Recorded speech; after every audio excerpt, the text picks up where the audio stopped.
में पढ़ा हुआ है, विजय वर्गीय का बच्चा है, तो विजय वर्गीय के बच्चे तो कॉन्वेंट में ही पढ़ते हैं, पैसे वाले लोग होते हैं। जैन, माहेश्वरी, अग्रवाल, विजय वर्गीय, इनके बच्चे तो बड़े स्कूलों में ही पढ़ते थे, ये बड़े स्कूल में पढ़ा।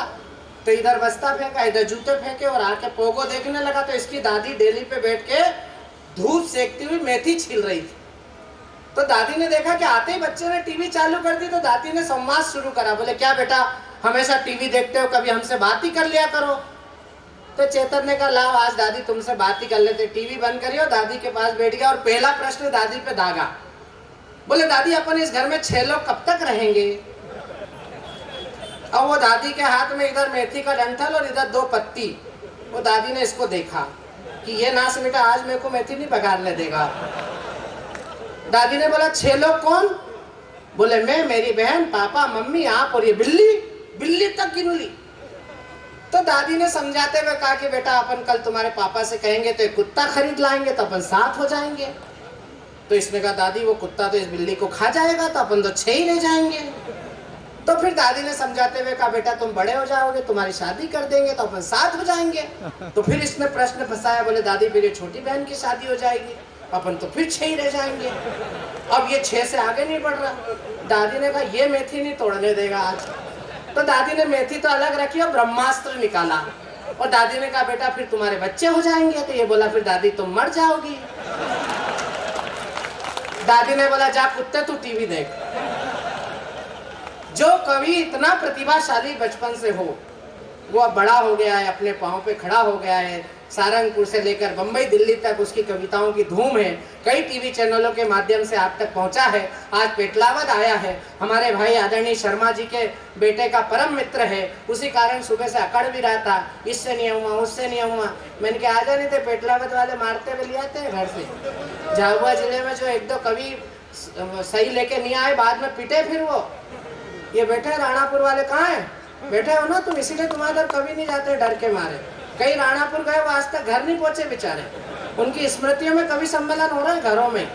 लेकिन मैं एक कवि आपको सुनवाना चाहता हूँ जो हास्य व्यंग्य का अद्भुत कवि है। उसकी अगवानी में 2 पंक्तियां रख रहा हूँ कि श्वेत क्रांति का अमृतभाषी जब व्यंगों की बौछार करे तो काव्य जगत के उस सैनिक की विजय श्री मनहार करे। आकर्षण आवाज से जो महफिल को सजा देता है, ये वो कौवा है जो बोतल का मजा देता है। जोरदार तालियां बजाइए।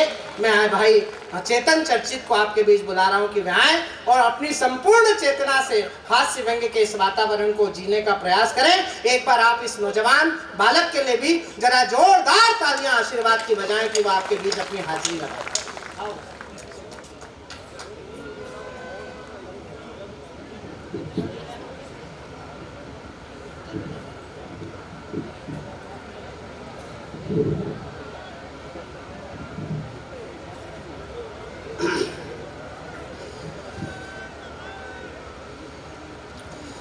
आप सभी को प्रणाम करता हूं, गौरवशाली मंच को प्रणाम करता हूं। मुझे नहीं पता आप लोग कैसा सुनेंगे, जितनी ऊर्जा के साथ में दर्शन ने यहाँ पर सुनाया, बहुत अच्छा उसने सुनाया है।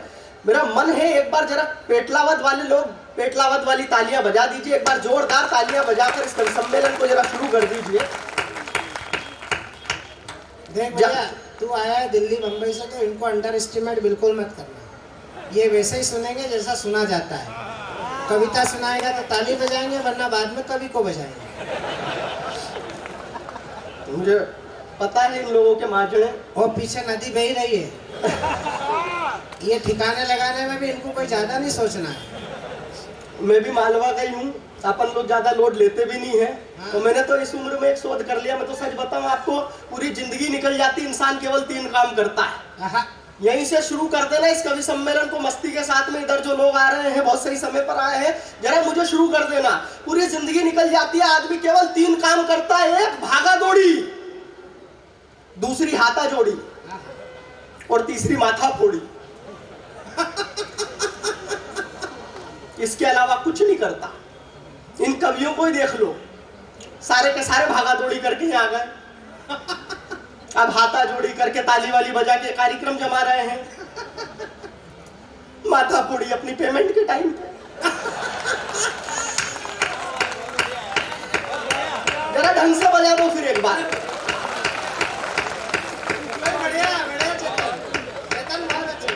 बहुत अच्छा आप लोग सुन रहे हैं। अब मुझे विश्वास हो गया कि आप सुन लेंगे और मैं ठीक कर लूंगा आप लोगों को धीरे धीरे ठोक ठोक के। बहुत अच्छा, मेरे आते ही मेरे बारे में बताया है यहाँ पर। फोटो ले लो एक दो बढ़िया और फिर साइड में बैठ जाओ, मस्त सुनो यार, क्या टेंशन वेंशन ले रहे हो। मेरे बारे में आते ही बताया, इसका फोटो ले लो, इसका तो फुल भी पासपोर्ट साइज के ही आएगा। मैं बता देता हूँ, देखो मैं बनिया व्यक्ति हूँ, ज्यादा लोड वोड अपन लेते नहीं, अपन लगाते दिमाग। मैं तो गया अपने शहर में फोटोग्राफर के पास और मैंने कहा फोटोग्राफर भाई मेरी एक ऐसी पासपोर्ट साइज फोटो खींच जिसमें मेरा सर भी आ जाए और मेरे जूते भी आ जाए। बनिया, मुझे क्या पता था वो भी बनिया। बोला एक काम कर, जूते निकाल के सर पे रख ले।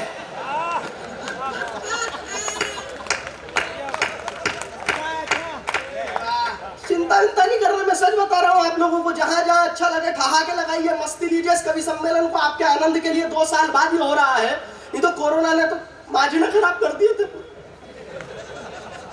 4 पंक्ति शुरू कर देना, मुझे 4 पंक्ति पढ़ रहा हूँ, या पुलिस वाले भाई भी खड़े हुए हैं। हम लोग कोरोना पीरियड में लॉकडाउन लगा हुआ था, घर से बाहर निकलते थे तो पुलिस वाले भी डंडे वंडे सैनिटाइज करके खड़े हुए थे। जो निकलता था क्या नागरिक अभिनंदन करते थे उसका। मैं निकला, मेरे साथ में एक घटना हुई। घटना आप लोगों तक पहुंच जाए, आपकी मुस्कान तक पहुंच जाए और ठहाकों में तब्दील हो जाए तो आपके तालियों के साथ में इस कवि सम्मेलन को जरा ढंग से शुरू कर देना। सुनिएगा कि एक विपदा अभी तलक ना टली थी, हम खुद परेशानी बड़ी दूजी लेके आ गए। वाह!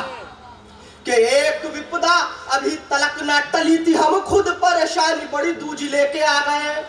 नेटवर्क का हुआ है बेड़ा गर्क नर्क जैसा, 4G के युग में भी 2G लेके आ गए। तो बाहर से आए तब चाल देख कर मेरी पूछा गया आप क्या चेतू जी लेके आ गए। तो पुलिस के डंडों की मार इतनी पड़ी के सूजी लेने गए थे वह सूजी लेके आ गए। सूजी लेने गए थे वह सूजी लेके आ गए। स्थिति इतनी जोरदार थी, मैं तो क्या बताऊं। अभी वो डर रहे हैं लोग वापिस से। तीसरी लहर का एक बड़ा वो सब चल रहा है। मैं हास्य व्यंग का कवि हूं, मैंने एक तरीका निकाला कोरोना से बचने का। तरीका सुनना, व्यंग का कवि हूं, तरीका आप लोगों तक पहुंचेगा तो आपकी तालियां मंच तक जरा पहुंचे ऊर्जा के साथ में। अलग अलग तरीके लोग निकाल रहे थे, आपने देखा होगा, काढ़ा पियो, भाप ले, ये करो, वो रोज नए नए 8 बजे आके मोदी जी बताते थे। मैंने एक तरीका निकाला, सुनिएगा कि कोरोना से बचने को मेरी एक बात मानो, चाइनीज माल का आयात मत करना। वाह! कि कोरोना से बचने को मेरी एक बात मानो, चीनी माल का कभी आयात मत करना। घर पे ही अपने तुम छुपे रहना अकेले, सड़कों पे आके उत्पात मत करना। तो प्रेमिका से मिलने की, सिद्धार्थ, प्रेमिका से मिलने की बात सोचना तो दूर, सगी बीवी से भी मुलाकात मत करना। और बचने का सबसे आसान है तरीका यही, सीधे मुंह किसी से भी बात मत करना। सीधे मुंह किसी से भी। आपकी तालियां मैं पूरी ऊर्जा के साथ में सुना रहा हूँ, पूरे मन के साथ में सुना रहा हूँ, लेकिन ये 2 पक्षीय संवाद है। आपकी तरफ से भी अगर मुझे तालियां मिलेगी तो मैं और ऊर्जा के साथ में आप लोगों तक पहुंचूंगा। जरा एक बार पीछे तक के लोग हाथ उठाइए। आप क्या मतलब आप लोग हल्के में ले रहे हो क्या? हाइट से जज मत करना। मैं सच बता रहा हूँ, पूरे देश में एकमात्र कवि हूँ इस साइज का।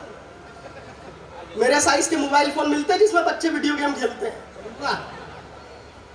मैं तो सच बता रहा हूँ। अच्छा, मोबाइल कितना ही बड़ा ले लो, उसमें सिम कार्ड तो इतनी सी लगती है। तो मैं तो आज के इस कवि सम्मेलन की वही सिम कार्ड हूँ। और जैसे सिम कार्ड को समय समय पर रिचार्ज की जरूरत होती है, मुझे आपकी तालियों का रिचार्ज मिलता रहेगा तो मेरी वैलिडिटी बराबर चलती रहेगी। सच बता रहा, मैं तो कॉलेज गए तो पीछे से एक आवाज है, किसका बच्चा हो गया? मम्मी को बोलो बेटा कॉम्प्लेन पिलाए। यहां तक तो फिर भी ठीक था, कुछ लड़कियों ने तो मुझे गोदी में उठा लिया मुन्ना मुन्ना के। कहीं कोई मामला नहीं बन रहा था। मेरे घर के सामने से एक समय पर रोज एक लड़की निकलती थी, मैं बनिया व्यक्ति, मैंने कहा यही तीर चलाओ यार। मैंने लव लेटर लिखा, दिल का पूरा हाल लिख डाला, इन कवियों की कविताएं लिख डाली और ऐसे खड़ी मुड़ी करके घर के बाहर वो अपने समय पे आई, उठाई और चली गई। मैंने कहा अब कोई जवाब देगी, उसका कोई जवाब नहीं। तो अगले दिन फिर मैंने वही लव लेटर लिखा, वही दिल का पूरा हाल लिख डाला। इस बार इन कवियों की कविताएं नहीं लिखी, क्योंकि इनकी कविताओं से इनका काम तो चल नहीं रहा, मेरा क्या चलेगा।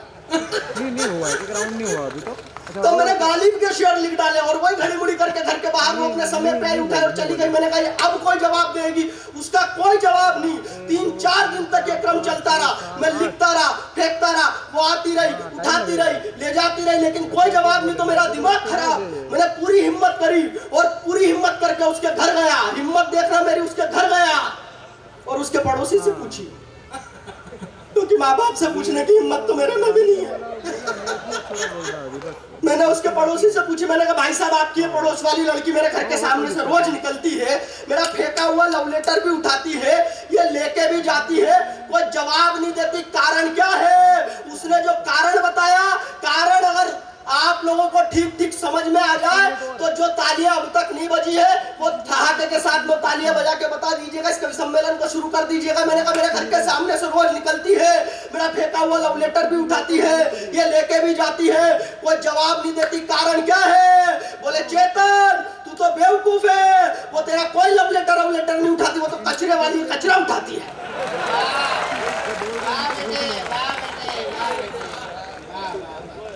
कुछ इस तरह से मैंने इंदौर का कचरा साफ करवाया है सारा। नंबर 1 है हम लोग।